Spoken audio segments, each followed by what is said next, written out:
Right, thank you. Up next, District 6 Council Member Anna Mockler. Thanks, President Goodnow.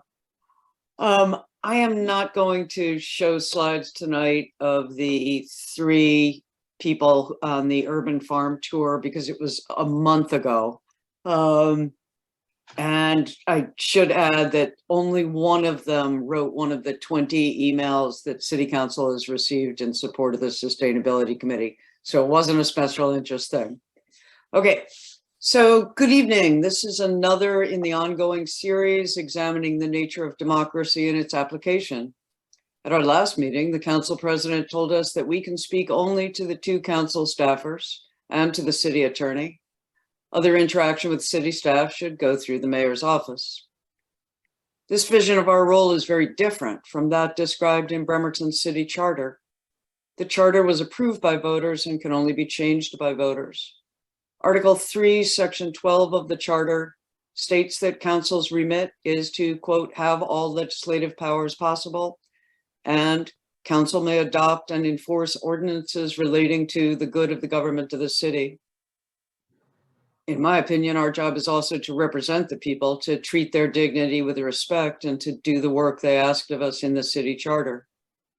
We're the legislative branch of Bremerton city government, just as the mayor is the head of the executive branch. Our city charter gives us pretty broad powers, as you'll see in the excerpts I'll post in the chat.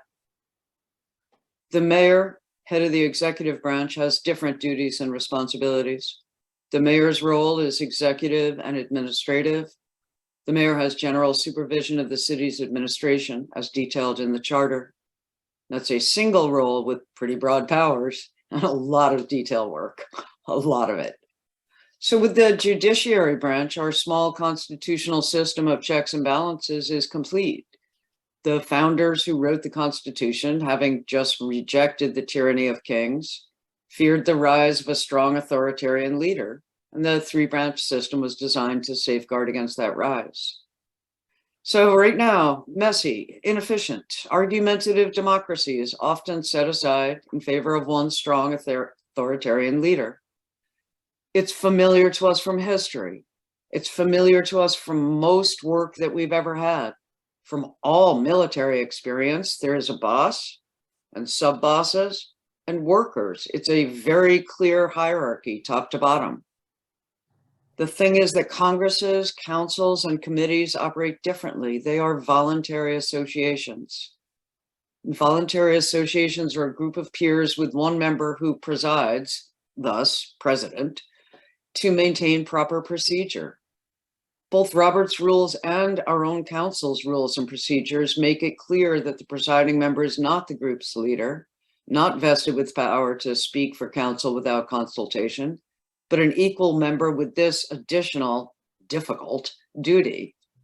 So we, this council, are a voluntary association of 7 peers with one member who's elected every new year to preside. Our job is to be true to our oath and true to the honorable task we've been given. The voters of our districts chose us to establish goals, priorities, and policies. The voters of this city chose our role in the charter. In theory, the mechanism of creating workable policies and ordinances for the good of city government is prescribed in Rule 4 of Council Rules and Procedures. In practice, however, the council president determines what council members may put on the agenda. It is how we've always done it. But the actual written documents give any member the right to introduce any subject, matter, or communication onto the agenda for council's consideration. Yay, nay, or we want more information. I propose that we begin using this mechanism to place subjects onto the agenda to establish policy.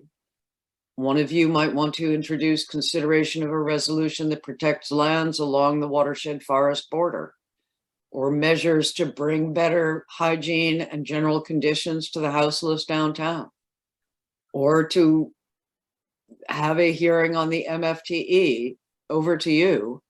We established a number of goals during the June retreat. Let's begin the time-consuming work of realizing them. As Thoreau says, you've built castles in the air. Now put the foundations under them. Thank you.